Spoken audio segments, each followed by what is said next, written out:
എല്ലാവർക്കും സലു സിമ്പിൾ റെസിപ്പീസിലേക്ക് സ്വാഗതം. ഇന്ന് നമുക്കൊരു വെറൈറ്റി കോമ്പിനേഷൻ ബ്രേക്ക്ഫാസ്റ്റ് ആയാലോ. അപ്പൊ മൺചട്ടി അടുപ്പത്തേക്ക് വെച്ച് 3 ടേബിൾ സ്പൂൺ വെളിച്ചെണ്ണ ഒഴിച്ച് 1 ടീസ്പൂൺ ഉലുവയും 1 ടീസ്പൂൺ വലിയ ജീരകവും കുറച്ച് കറിവേപ്പിലയും പിന്നെ നമുക്ക് സവാള, ഞാനിവിടെ ഒരു സവാള സ്ലൈസ് ചെയ്തെടുത്തിട്ടുണ്ട്.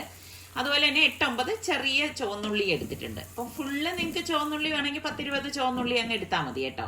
അതൊന്ന് വഴറ്റിയ ശേഷം ഒരുണ്ട വെളുത്തുള്ളി അല്ലിയും 3 പച്ചമുളകും കൂടി നമുക്ക് ഇതിലേക്ക് ചേർത്ത് ഒന്ന് വഴറ്റി കൊടുക്കാം. ഇതിലേക്ക് നമ്മൾ ഇഞ്ചി ചേർക്കത്തില്ല കേട്ടോ. അപ്പൊ ഇതുപോലെ വഴണ്ടി വരുന്ന ഈ സമയത്ത് നമുക്ക് 1 ടേബിൾ സ്പൂൺ മല്ലിപ്പൊടി, 2 ടേബിൾ സ്പൂൺ മുളക് പൊടി, 1/2 ടേബിൾ സ്പൂൺ മഞ്ഞൾപ്പൊടി, പാകത്തിനുള്ള ഉപ്പ് ഇത്രയും കൂടി ചേർത്തിട്ട് നല്ലതുപോലെ ഒന്ന് വഴറ്റി കൊടുക്കാം. അപ്പൊ ആ പൊടികളുടെയൊക്കെ പച്ചമണം മാറി വരുന്ന സമയത്ത് 2 തക്കാളി ഞാനിവിടെ അരിഞ്ഞെടുത്തിട്ടുണ്ട്, അതും കൂടി ചേർത്തൊന്ന് വഴറ്റി കൊടുക്കണം. അപ്പം മീഡിയം സൈസിലെ 2 തക്കാളിയാണ് ഞാൻ ഇതിലേക്ക് ചേർത്ത് കൊടുത്തിരിക്കുന്നത്. അപ്പൊ ഇതൊന്ന് പെട്ടെന്ന് വഴണ്ടി ഇട്ടാൻ വേണ്ടിയിട്ട് നമുക്കൊന്ന് മൂടി വെച്ചു കൊടുക്കാം. ഒരു 2 മിനിറ്റിന് ശേഷം ഈ മൂടി ഒന്ന് മാറ്റിയിട്ട് കുറച്ച് ഒരു 1/4 കപ്പ് തിളച്ച വെള്ളം ഇതിലേക്ക് ഒഴിച്ചിട്ട് ഒന്ന് ഇളക്കി കൊടുക്കണം. അപ്പൊ ഈ തക്കാളി നമ്മൾ ഓൾറെഡി ഇപ്പൊ മൂടി വെച്ചത് കൊണ്ട് തന്നെ പെട്ടെന്ന് റെഡിയാവും. ഒന്നും കൂടി ഇതൊന്ന് ഉടഞ്ഞു കിട്ടാൻ വീണ്ടും 1 മിനിറ്റ് മതി നമുക്കൊന്ന് അടച്ചു കൊടുക്കാം. 1 മിനിറ്റിന് ശേഷം അടപ്പ് മാറ്റിയിട്ട് നല്ലതുപോലെ ഒന്ന് ഇളക്കി യോജിപ്പിച്ചെടുക്കണം.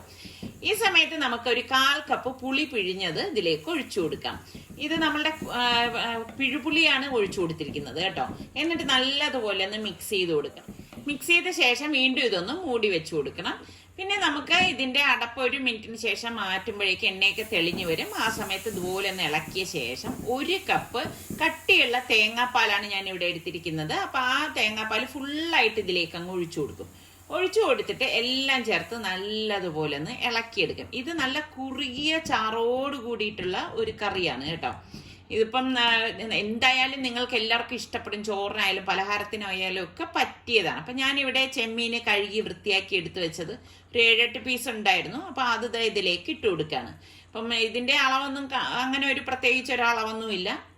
അതിനനുസരിച്ച് നമ്മൾ ചെമ്മീൻ ചേർത്ത് കൊടുത്താൽ മതി. എന്നിട്ട് കുറച്ച് കറിവേപ്പിലയും കൂടി നമുക്ക് ഇതിലേക്ക് ഇട്ട് കൊടുക്കാം. ഈ സമയത്ത് ഇടുമ്പോൾ നല്ല മണം വരും കേട്ടോ. എന്നിട്ട് നമുക്ക് വീണ്ടും ഇതൊന്ന് മൂടി വെച്ച് മാക്സിമം 2 മിനിറ്റ്, അതിൽ കൂടുതൽ ഇത് വേകേണ്ട ആവശ്യമേ ഇല്ല കേട്ടോ. അടപ്പ് മാറ്റി നോക്കുമ്പോൾ അടിപൊളിയായിട്ട് നമ്മളുടെ ചെമ്മീനൊക്കെ വെന്ത് വന്നിട്ടുണ്ട്. കിടിലൻ ടേസ്റ്റ് ആണ് കേട്ടോ ഇത്. ഇപ്പൊ ചെമ്മീന് പെട്ടെന്ന് വേകുന്ന ഒരു ഐറ്റമാണ്. അപ്പോൾ കൂടുതൽ നമ്മളിത് വേവിച്ചു കഴിഞ്ഞാൽ റബ്ബർ പോലെ ആയിപ്പോവും. അപ്പൊ അതുകൊണ്ട് ആ ഒരു ടൈമിൽ തന്നെ നമ്മളിത് അടുപ്പിൽ നിന്ന് മാറ്റണം. കിട്ടുമണമാണ്. നിങ്ങൾ ഈ രീതിയിൽ ട്രൈ ചെയ്തിട്ടില്ലെങ്കിൽ ഒന്ന് ട്രൈ ചെയ്ത് നോക്കണം കേട്ടോ. അപ്പൊ ഞാൻ കറിവേപ്പിലേക്ക് വെച്ചിട്ടാണ് ഇതൊന്ന് മൂടി വെച്ചു കൊടുക്കണത്. അപ്പൊ ഇതിന്റെ കോമ്പിനേഷനായിട്ട് ഞാൻ അരിപ്പുട്ടാണ് ഉണ്ടാക്കണത്. അപ്പൊ സ്റ്റീംഡ് റൈസ് പൗഡറാണ് ഞാൻ എടുത്തിരിക്കുന്നത്. ഇതിലേക്ക് പാകത്തിനുള്ള ഉപ്പിട്ടിട്ട് കുറേശ്ശെ വെള്ളം ഒഴിച്ചിട്ട് ഇത് നമുക്കൊന്ന് കുഴച്ചെടുക്കണം. അപ്പൊ സ്റ്റീംഡ് റൈസ് എന്ന് പറയുമ്പോൾ ഇത് വാങ്ങിച്ച പുട്ടുപൊടിയാണ് കേട്ടോ, ഞാൻ വീട്ടിൽ പൊടിച്ചെടുത്തതല്ല. അപ്പൊ ഇത് പെട്ടെന്ന് നമുക്ക് ഉണ്ടാക്കിയെടുക്കാൻ പറ്റണ നല്ല ഒരു പുട്ടുപൊടി തന്നെയാണ്. അപ്പൊ ഞാൻ ഇത് കുറച്ച് അധികം വെള്ളം നമ്മൾ ഇതിലേക്ക് ചേർത്തിട്ട് വേണം കുഴച്ചെടുക്കാൻ. കാരണം വെള്ളം നല്ലതുപോലെ ഇത് അബ്സോർവ് ചെയ്യുന്നുണ്ട്. പിന്നെ നമ്മൾ പുട്ടുകുറ്റി എടുത്തു. നോർമലി നമ്മൾ പുട്ടുണ്ടാക്കുന്ന മാതിരി ഞാൻ തേങ്ങ ഇട്ട് കൊടുത്തു. തേങ്ങ ഇട്ട ശേഷം വീണ്ടും നമ്മളുടെ അരിമാവ് ഇട്ട് കൊടുക്കുകയാണ്. ഇങ്ങനെ ലെയർ ചെയ്താണ് നമ്മളിത് എടുക്കണത്. അപ്പൊ ആദ്യം ഞാൻ മനസ്സിൽ കൊണ്ട് വിചാരിച്ചതെന്ന് വെച്ചാൽ ചെമ്മീൻ മസാലപ്പുട്ട് ഉണ്ടാക്കാന്നാണ്. പിന്നെയാണ് ഞാൻ ഐഡിയ മാറ്റിയിട്ട് ഇങ്ങനെ ആക്കിയത്. ഇതാവുമ്പോൾ ഒരു ഗുണം എന്താന്ന് വെച്ചാൽ ഉച്ചയ്ക്കും കൂടി കറി എടുക്കാമല്ലോ. അപ്പൊ നല്ല ആവി വരുന്ന സമയത്ത് നമുക്ക് പുട്ടുകുറ്റിയിൽ നിന്ന് മാറ്റാം. അപ്പൊ നല്ല കോമ്പിനേഷനാണ് കേട്ടോ. അപ്പൊ നിങ്ങൾക്ക് ഇതുപോലെ പുട്ടിന്റെ കൂടെ ഏത് കോമ്പിനേഷൻ കറികള് അല്ലെങ്കിൽ എന്താണ് കൂട്ടി കഴിക്കാൻ ഇഷ്ടം? അതുപോലെ തന്നെ നിങ്ങൾക്ക് അരിപ്പുട്ടാണോ ഗോതമ്പ് പുട്ടാണോ ഏത് പുട്ടാണ് ഇഷ്ടം? എനിക്ക് ഈ ചെമ്മീനിന് എനിക്ക് നല്ല കോമ്പിനേഷൻ തോന്നിയത് അരിപ്പുട്ട് തന്നെയാണ് കേട്ടോ.